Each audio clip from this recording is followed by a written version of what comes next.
I am having conversations about the plausibility of the arguments that Jesus wasn't a historical person. And I've done a lot of research on the topic. I've read a lot of like the peer-reviewed research on the topic, and the non-peer-reviewed research and other areas. And some of it's like really ridiculous nonsense, and some of it is legitimate. Like they have some legitimate points they're making. And so that's the conversation I'm having. Is I'm kind of like fleshing some of that out, because a lot of people don't understand what their arguments are, especially the good arguments, the legitimate So arguments. if I may, are you saying that Jesus never existed? No, I'm saying Oh, that really? those who claim he never existed, who have like bona fide credentials and are like producing like legitimate arguments, they have a good point. They have like some good points they're making, and I'm like talking about some of those. Yeah. So just let me get the levels of your stance and how you know Jesus, how you feel about Jesus. So Jesus did exist, correct? He did exist. I'm not certain on that. Okay, sure. What year are you in right now? Like, how old am I? No, not your age. What year are we in right now? The year? Just want to find out if we're on the same page, yeah. I'm in the year 2025. How about you? Oh, in my mind? Yeah. What year am I in?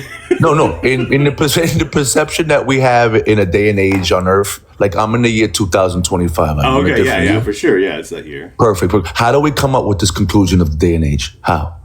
How do we get 2025? It's gonna be really brutal for you. Gregorian calendar. So basically there's a BC and an AD, right? There's this BC and AD thing.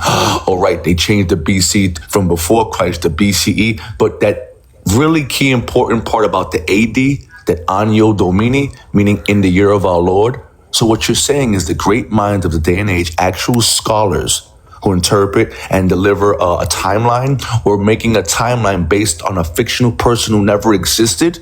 What? Are you saying right now, 2025 is a timeline based on a fictional person who never existed? Floor is yours, please. I need to hear this. I'm getting crickets and locusts back there, though, because we are in 2025. You do know what AD and BC mean, right? They're referencing a point of origin for a man who existed in this time. And that's why we have this day and age. So what you're saying is these smart geniuses, because you're not a genius, you told us you're not a genius, you're far from it. You said it, you can rewind the tape. These geniuses are now putting time based on people who were never there.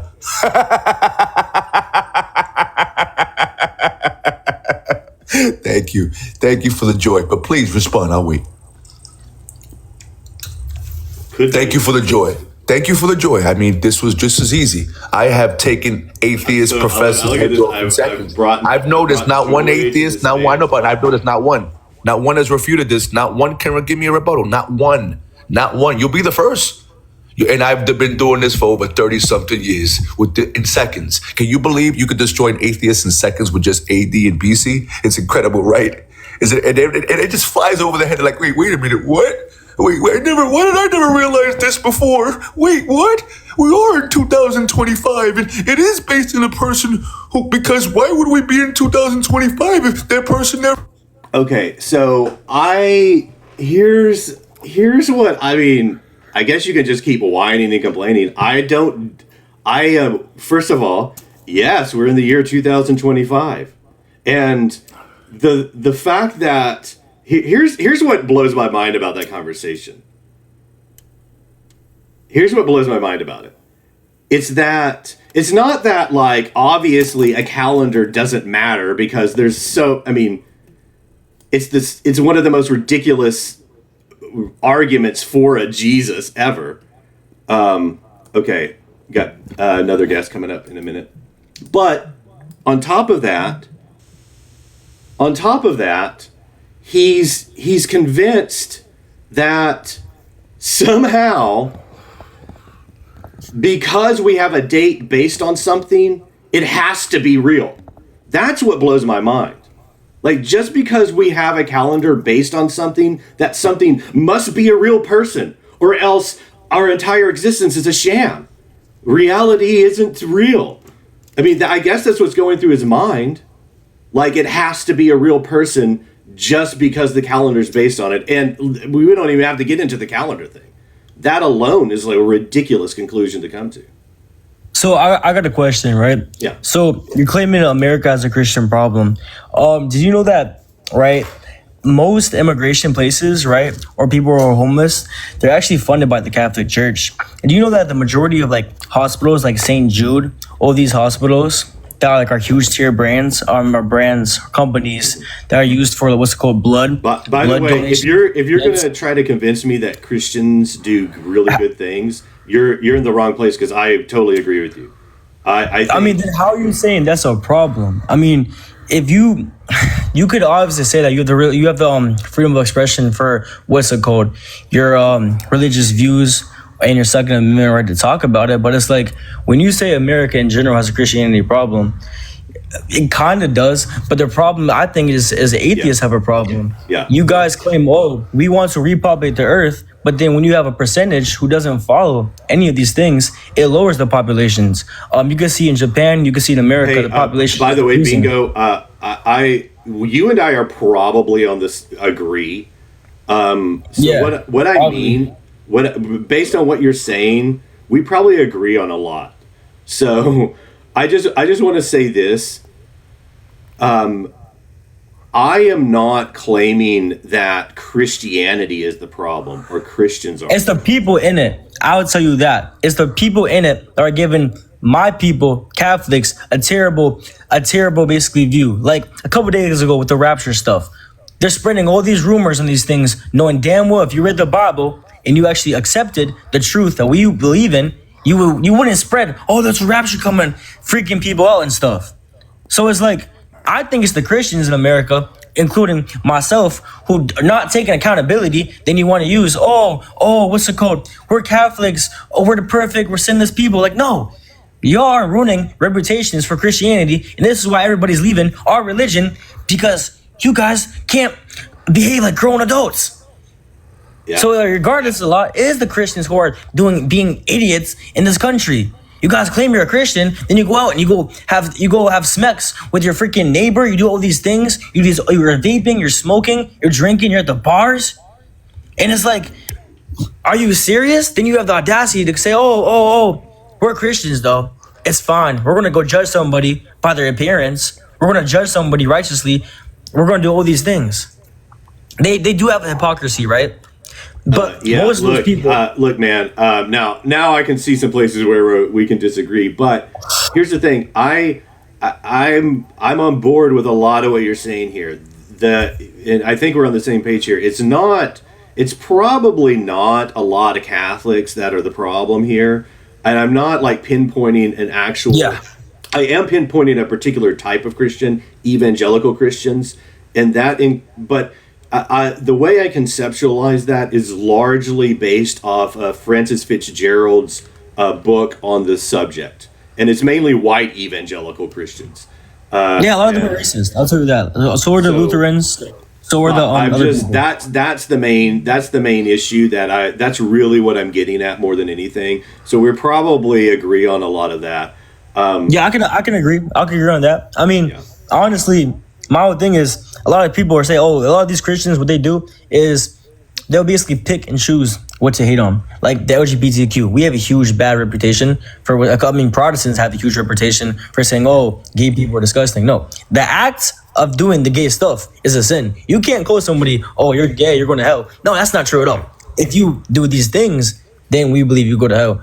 But with these Christians or Protestants, actually, you might be part of the problem then. Your version of it. Because I'm following an objective moral. How is that a problem? No, you can follow an objective moral. It's just like, but I'm just saying, if you think, the thing is, if you think your belief about that is how everyone else should live, I never said that. Okay. I said free will. Free will. Okay. You can do whatever you want. Yeah, you can do whatever you want. But at the end of the day, we're going to find out. That's why God gave us free will. That's why God is giving you right now the idea, if you don't even believe in God. So I believe that God has given you the will to, you could be an atheist. You can do whatever you want. That's the thing. And it's like, I'm not forcing this on anybody. You can do whatever the hell you want. That's called free will. That's what the Bible talks about. The Bible gives you free will. But what you have to uphold to, what you don't understand, is subjective morality. You don't have an objective good or evil. You don't. No atheist does. If you believe in the idea of, hey, we're made from nothing, we're just evolving, all these scientific terms, you have to uphold to a certain point. There is no objective good or evil due to its opinions. Yeah. Hey, just real quick. I don't disagree with you. I have my own moral system that I follow. It is based on the principles that I like deliberate on and come to conclusions about. So like I don't disagree with you on that. So but that's really like not the conversation I'm having today. I'm just like working out some other things like the arguments that the Jesus mythicists are making and like the Christianity problem that's tied to Christian nationalists and like evangelical Christians. So like I get it, man. Like I understand. And I respect you for having a moral compass and like being a religious person. Trust me, I do. I consider myself religious, just not in your same way. So I respect it.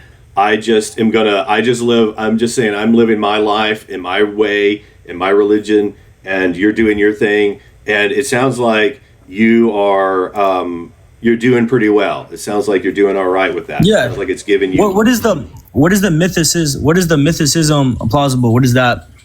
Oh, so the mythicist argument is there's a group of scholars who've produced some research that argues that Jesus wasn't an actual person that like really existed. Now, this is an argument that has kind of been around since the stories of Jesus started coming into existence. But that's the argument they're making. So what I've done over the last few years, I've read a lot of their arguments. I haven't done too much of a lot of the online internet weird arguments about Jesus, but I've done a little bit of that. But I've mainly stuck to like peer-reviewed research and like mainstream. Have you read Thomas Aquinas? I can't pronounce his name. Aquinas, it was Thomas Aquinas. Yeah, that guy. Thomas Aquinas. Yeah. Have you read about 1960s discovery of Pontius Pilate was confirmed to be real though? Oh yeah, I've encountered that material. I don't really find it very believable, but I do like. They had the photo of it. How is it not believable? The photo of the coin was encrypted. They used these tools to see how long ago it was. Yeah, I mean, I invite everyone to go check that out. That's really interesting. But yeah, my last thing is though, I mean, what doesn't make sense to me, and this kind of, I mean, you could use it both ways in this, is the Bible also talks about you're never going to find Jesus' body. It's the same for Islam. My thing is scientists can find fossils that are millions of years old and stuff. Right. We found Cleopatra. I think they found Cleopatra's tomb actually. It was a woman a couple of years ago and stuff. I'm not confirmed 100%. But then they'll make these excuses up saying, oh, but we can't find Jesus. I mean, you could use it both ways. You could say he's not real then, but the majority of the people are saying he was real. You know why you can't find his body? Because it's not here anymore. It's gone. All the other stuff around the same time, 30 years past Jesus after his death, their bodies are there. Yeah. Johann, look, Peter.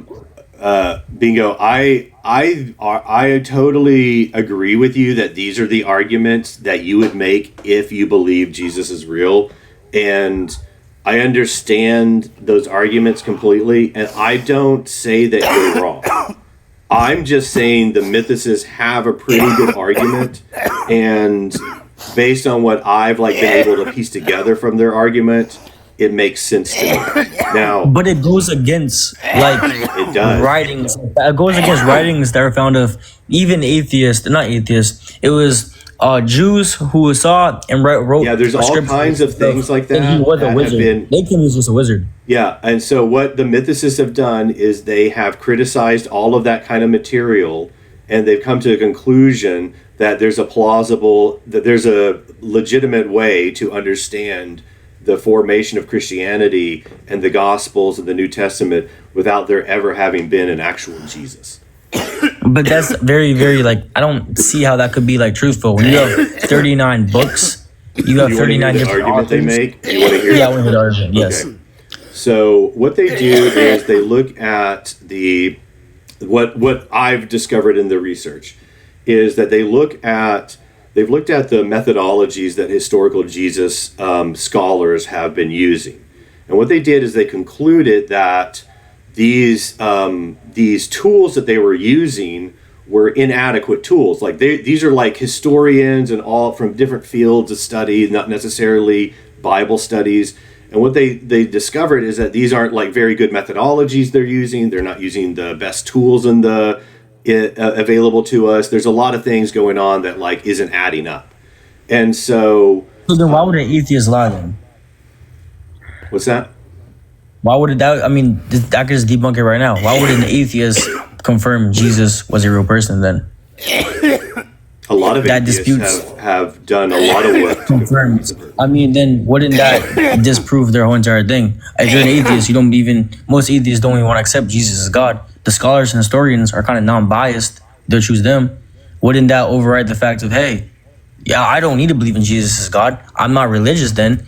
I'm proving he's a real person. That kind of overrides the whole fact of, hey, that argument right there. Yeah, there are arguments for the historical Jesus. I'm not debunking them. I'm just saying that the mythicists do have a good case. So what you're saying is true, but mythicists will criticize that in a lot of different ways. And what they're doing. So what I'm going through is like ways in which they have criticized the ways in which the Jesus historians have come to their conclusions. And so what they did is they challenged their methodologies, and the response they got were not like interested inquiries into the methodologies or attempts to change them. They were responses that said, we just assume, this is the summary of like their position, we just assume Jesus is real, and we try to understand the Bible from there. Okay, so, and we rely on some parts of the Bible, and we don't rely on other parts, but we mainly see, and what mythicists would also point out then is they said, okay, so if you're just assuming that Jesus is real, and then you're trying to reconstruct Jesus backward from like the Gospels and stuff, doesn't it seem to make more sense historically that the stories came later? The stories came whenever they came, the Gospels and everything. Most scholars will say like around 60, but some I would say probably even later than that. But they were definitely after the supposed guy's life anyway. I mean, the Old Testament wasn't parts of the parts of the Old Testament. The original copies were made during the time. Yep. I mean, the Bible took 1,000-something years for everything to be compiled. They have a lot of good criticisms of all of those things. So that's kind of like part of the larger story. They'll criticize the Old Testament too, like the conclusions. I mean, obviously they don't see it as people reading like prophecies into the Old Testament of Jesus coming. I mean, if you take those seriously, I mean, that's mythicists don't really. I mean, the prophecies we have right now that kind of makes sense is a lot of people believe that the people in Israel, I don't want to get banned on this TikTok, but the people in Israel are going to keep getting exiled because they were cursed. If you look at the history, it shows the people who live in Israel right now have been kicked out of 109 countries. They looks like they were cursed and exiled. I mean, then the moral compass of an objective moral from a God, it shows society like us. We can both agree evil is rising. We can both agree. Murder is coming up. These other things. We could. That's what the Bible's predicting. Read this and almost. I mean, that's the problem with prophecies. And so I really. I mean, this really isn't like the channel for that kind of conversation. But the problem with prophecies is, I've heard Donald Trump. By the way, this guy's a billionaire and he's like the leader of a country and everything. Okay, we all know that, right? I heard him talk about one time how he's suffering and how he's like being persecuted, and I was like, oh, he sees himself as a suffering servant or whatever. And what was the context of though? I don't remember. It was like years ago, actually. But the point I'm trying to make is you can interpret anything as, oh, it looks like these people are suffering and struggling or whatever, or it looks like this is the case or that is the case. I mean, you can like add those things up however you want to because it's a linguistic trick. I mean, I hate to like. I know you're a pretty stern believer, but prophecy is actually a linguistic trick. It's very much like pickup artists, the way I'll agree with you on that. No, I could definitely agree with you on that. It's pretty easy to make a prophecy from 2,000 years saying the river's going to dry up. Of course it's going to dry up. It's a river. Most rivers will dry up. eventually. Yeah. So like, yeah, I'll give you that. But like, I'm talking about like, the moral downfall. But like, I won't speak it on your channel if you don't want me to right now. But other than that, bro, have a good day, bro. It was a good talk. Yeah, I wish you the best. I feel like we once you kind of like come around to like the conversation, it's a really good. We usually get to a place where we kind of agree. Obviously, we disagreed and we're like totally opposite on a major things, but we are definitely aligned. And see, this is it. If you're a leftist, if you're someone like me, and you're like, where's the alliance between people who we like don't necessarily love, but we like will fight the revolution with? It's someone like that, because honestly, they're more interested in everyone just doing their own thing, and that's much more appealing to me than trying to control everyone. Looks like we're having problem connecting, Jules. Sorry. I don't know what's going on, unless I did something wrong. I'll bring up Julius. What's up, Julius? Yeah. What's going on? Do you have a comment or a question about mythicism? Okay, so I don't have much to really.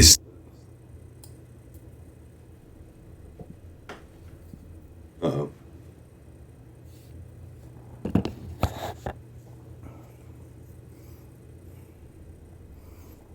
Give Julius a minute. Maybe he's Oh shoot, my bad. Yeah, you cut out for a second. Okay, there's a study I did, but I can't read it and do the thing at the same time. It looks like, at least. Can I type it out and then read it from there? Yeah, I was trying to scan through. I was in a live the other day, and I was trying to read this book and scan through and find something that I had marked, and I just totally. I mean, it ruined everything. It ruined the whole mood. We were having a good time too. Hold on. Sorry, I was picking on you a little bit, but just for fun. Give me 1 second. I'm gonna type this down and I'll read it out to you. It's like not too long. All right. Well, actually, I'm gonna. If you could jump back on in a minute, maybe mute or something. I'm gonna have. That works. See what's going on here. Hello. Hello. Chaplain Charlie. The Evangelical? Is that Yeah. what I can?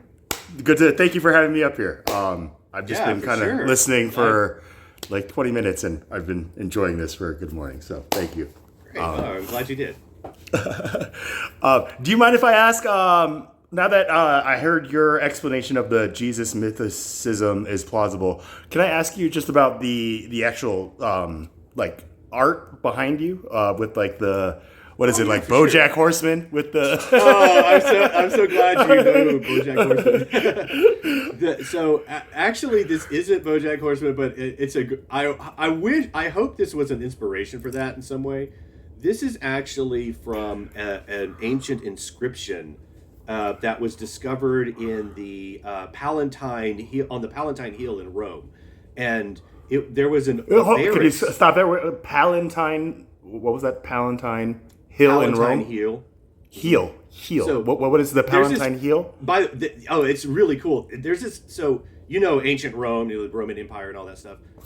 I know of it. A vague notion of it. Okay, so yeah, all right. So think of Washington D.C. Like think of like all the opulent like homes and like mansions and stuff surrounding that area and stuff.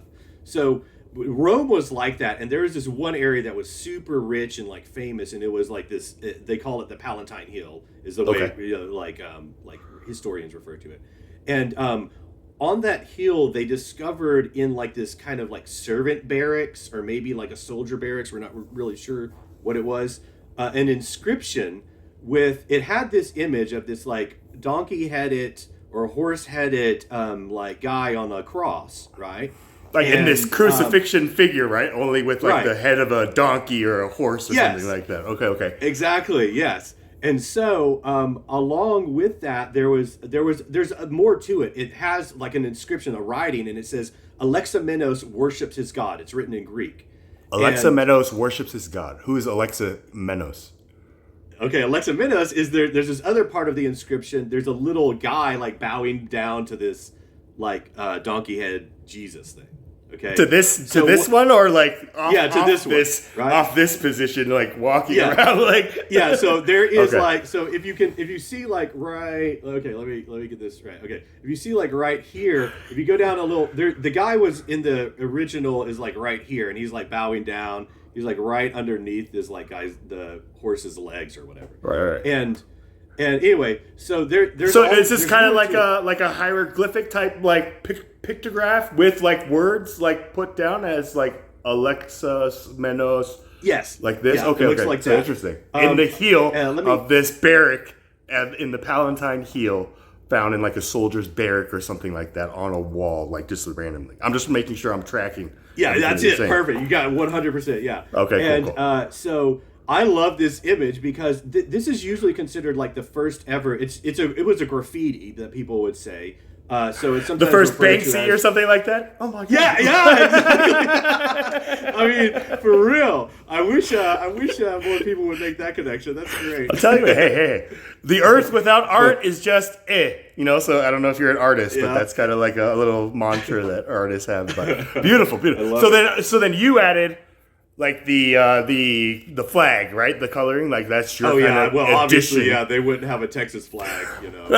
Obviously, So- right? If they did, I'd be crapping my pants right now. Yeah, that would be. That's Okay. a prophecy I would believe. Yeah. Okay. So can I ask you just then? Okay. So what is your like from the artist, like what is the message that kind of you want to kind of dive out or kind of mine out by putting like these colors or this added, I guess like image or you know like pictures can speak 1,000 words, right? So it's just like you took something that is already saying a lot of stuff, and now you just added this one thing, and now it could maybe add to the original, or it could maybe you know like this is the beauty of art. So like I'm fascinated with this. So please, I'm just like a fan, Oh kind my of gosh, just. I asking love you so much.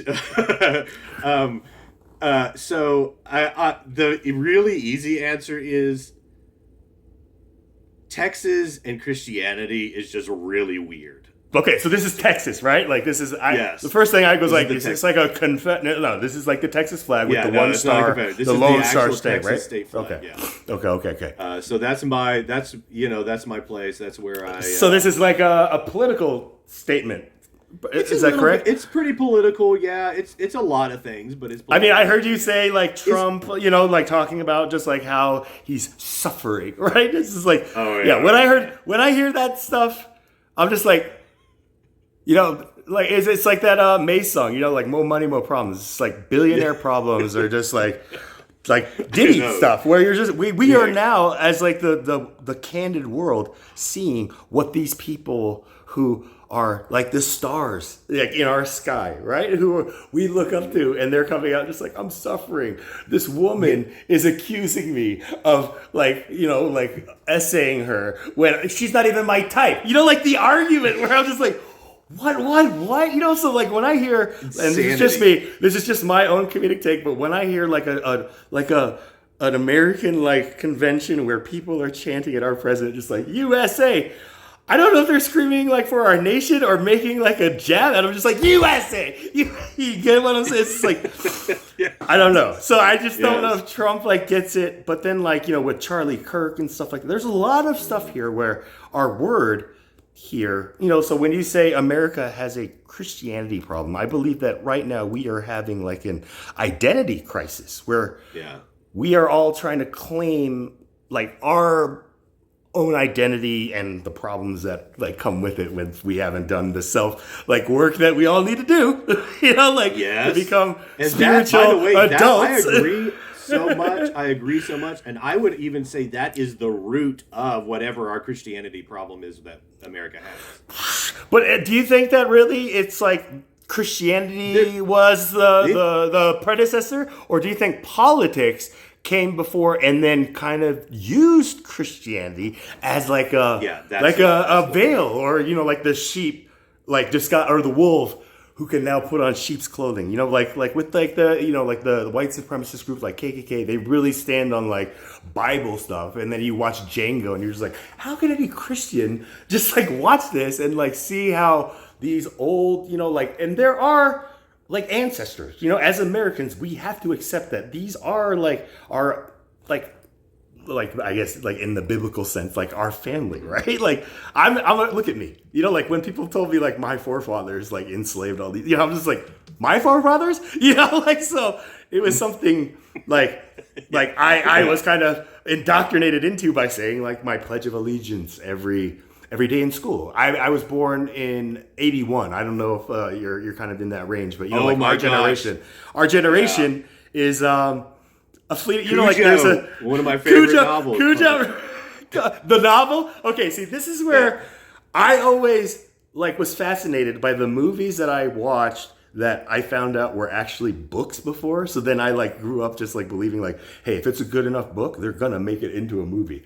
which really kept me from like wanting to read, except for when I wanted to actually read the Bible. So this is where like my definition and just like my representation of what I believe it means to be like a true Christian, somebody who does believe in this figure, Jesus Christ, whether it's the mythicism or a real figure. The idea is what is important for me. And the idea of Jesus was just like somebody as a human being in the flesh who, as a kid, I could only imagine being a human kid being told at like age 12 by your parents, just like, yo, everything that you knew about like your birth story is right. You know? I just know, being right? Like, isn't that it is so much that you're right. This is what people don't understand. Like if you go like atheist or anything, even and then if you go as far as like crazy Jesus mythicists, right? You're like, I'm a preschooler all over again. I have to like.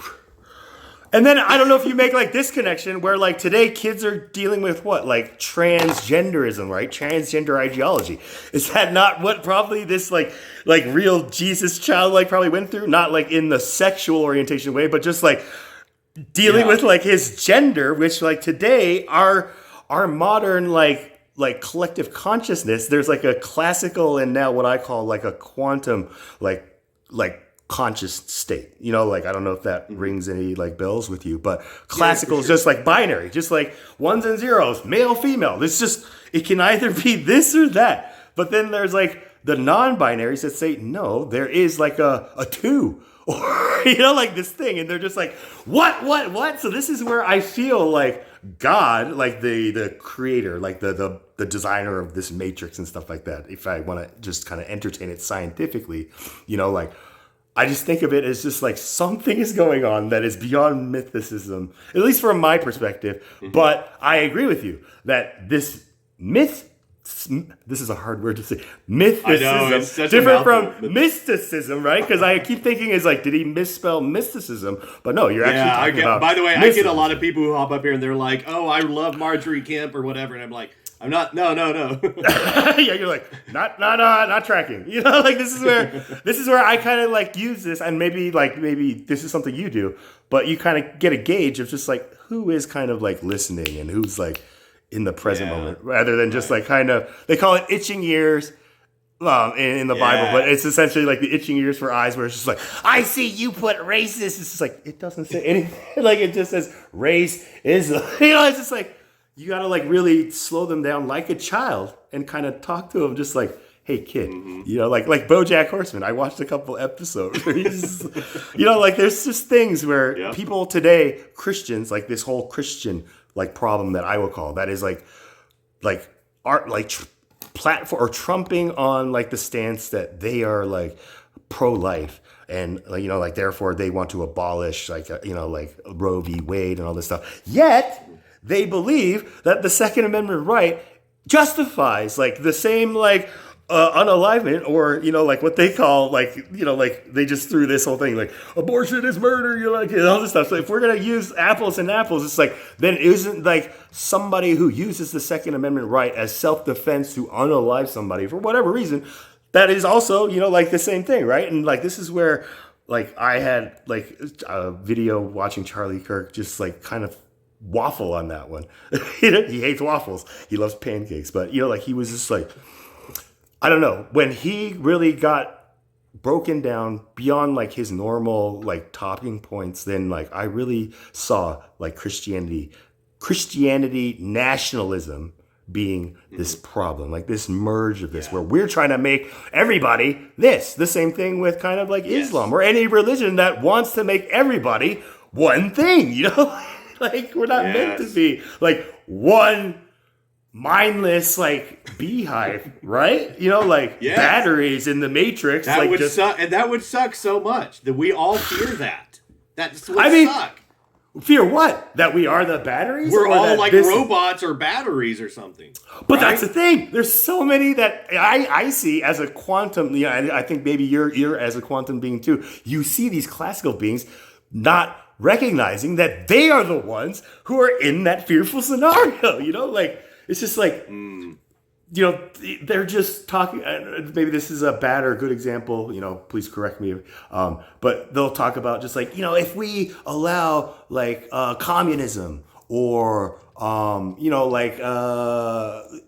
Islam to take over, even China, superpowers, like all these things. If we allow any of these things to take over our so-called like self-proclaimed number one spot, then we have to treat it as a threat, as a fear, as an enemy, and this is where, and I don't know if you are paying attention to this, but at like Charlie Kirk's like official like convention for his memorial ceremony, where Donald Trump, Stephen Miller, all these big political trumpets is what I call them according to the Bible, really got put to like the judgment seat when Charlie Kirk's wife, Erica Kirk, announced publicly that it's her faith, and her faith in like her savior, that she forgives Tyler Robinson, right? And you could like just the way that she looks up and she's like, that young man, and she just says young man, and when she looks up, like I think that part of her is also talking about her late husband, Charlie. Like this is a man who had a beautiful family, a beautiful wife. He had a stable income. He didn't have to continue going around every year, college campuses getting bigger and bigger, just doing the same discussion. And then letting that kind of engulf into this flame of like Christian nationalism that kind of went its own definition, like with ultra MAGA, like it went so many ways. Yeah. Does that make sense? I really, all of that, I'm uninterested. I mean, here's the thing. Until we have the full story out, I'm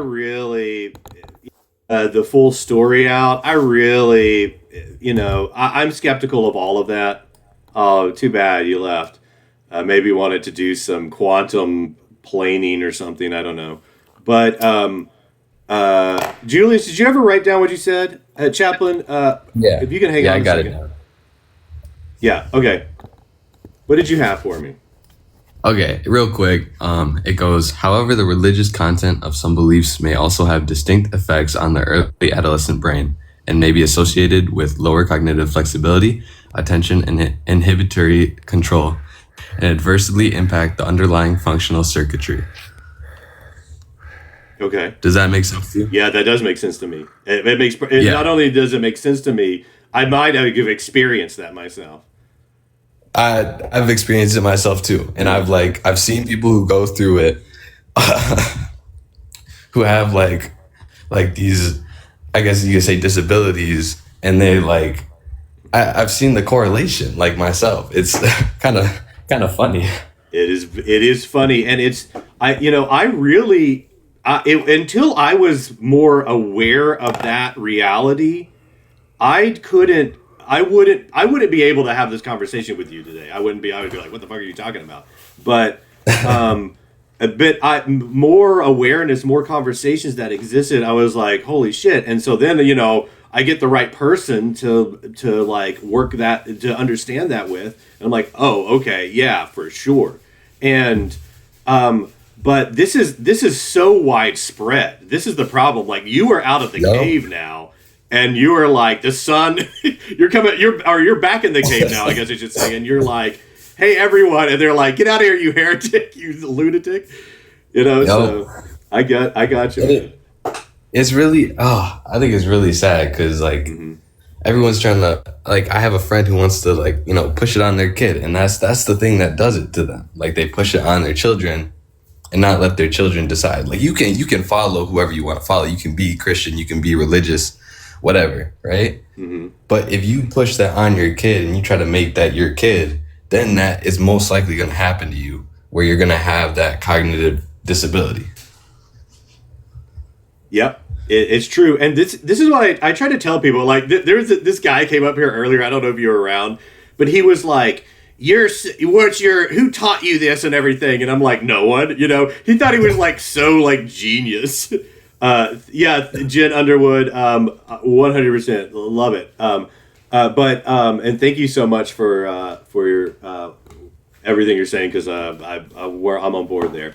But he was like so like, you know. I got you, and I was like, you know,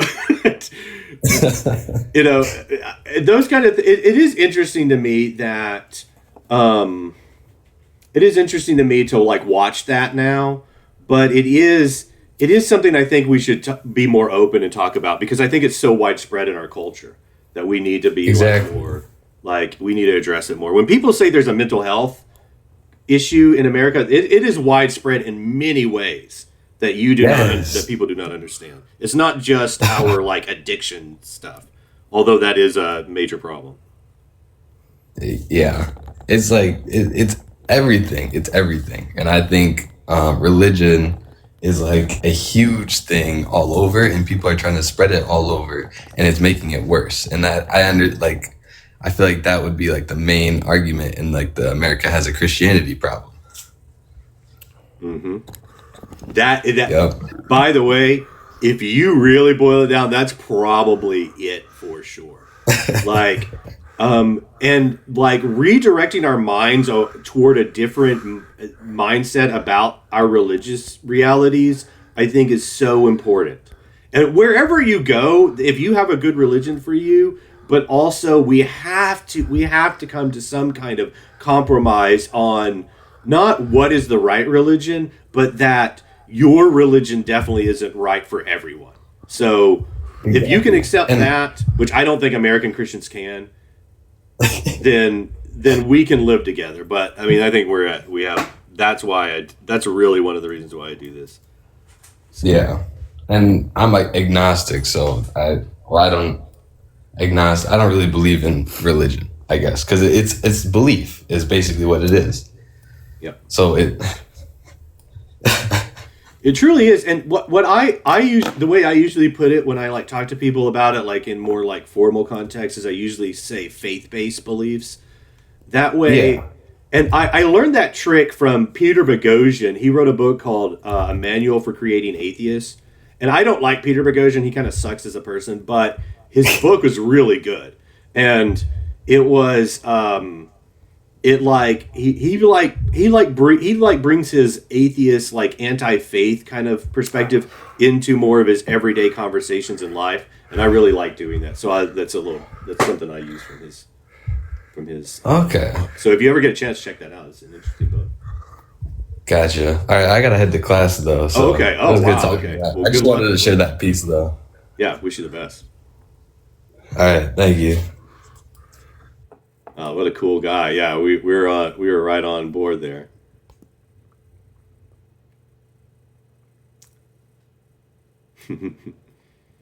I call it our parental programming. Yeah, that's it for sure, Chaplain. I'm gonna hop off. By the way, I'm gonna give you a follow, Chaplain. Please, I'm gonna come back on at 9 tonight. By the way, I do have to get ready for work and stuff a little earlier than usual, but it's close enough. And I don't want to get too distracted, because I know if you get up here and start talking to me, I promise I will talk to you for like 2 hours. So, or more probably. So I just can't, it's too tempting. And, but thank you so much for being here. Please, at 9 o'clock tonight, I will be here. I'm going to like lay out the Mythicist, like, synopsis that I've like pieced together. And, so if you want to hear that in more detail, follow me, and I'm gonna put like all the sources and stuff on my Substack and all that kind of stuff. I usually don't do a lot of like source work on my Substack, but I'm gonna do it for this. And so if you want to hop back in and like hear the breakdown and like how I piece it all together, I will. I'll kind of walk through that at 9. But like as usual, I do lives at 9 most Thursday nights. So you can, if you're around on Thursday nights at 9. I know you're probably watching. It is Central Time. So 9 p.m. Yeah, 9 p.m. Central. And I'll lay that out, and then after I kind of lay out that synopsis, I'll do guests and stuff. But I really, the one guest at a time is like seems to work best. So if you're interested in that, come back, hop in the guest queue, because a lot of people I know that were really cool. Okay, early. I wish. Yeah, for sure. That you're welcome, very welcome, and thank you so much, Lisa, Jenny Underwood. All your comments today were great and lovely, and so thank you, Jen Underwood. Sorry. I by the way, I love names that anyone puts like any kind of interaction and fun things in their names. Thank you so much. I know we had someone on here earlier who was like user whatever, and he was really cool actually, but lame name. So if you have a lame name, then but everyone on here is Speed Buggy. Thanks for arguing or not arguing, or I don't know. Did you have some debates today? Sometimes you get into it with some folks, but keep up the arguments with those folks. Sierra. I'm really good at this.